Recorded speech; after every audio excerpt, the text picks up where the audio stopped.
Assalamualaikum, selamat pagi. Nah, hari ini saya akan men-share sebuah pengobatan herbal yaitu untuk penderita batuk mengi. Ya, batuk mengi ini yang dirasakan adalah napasnya sesak, kemudian badan terasa pegal dari dada tembus ke punggung, kemudian kepala berat, susah tidur dan selalu batuk-batuk.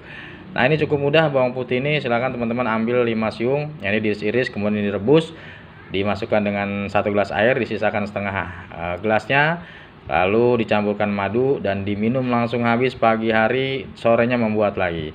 Usahakan mandilah dengan air hangat, tidur cukup, jangan merokok, hindarkan udara dingin. Ya, jadi hari ini saya share ini saja, semoga bermanfaat. Sampai jumpa kembali di video short selanjutnya.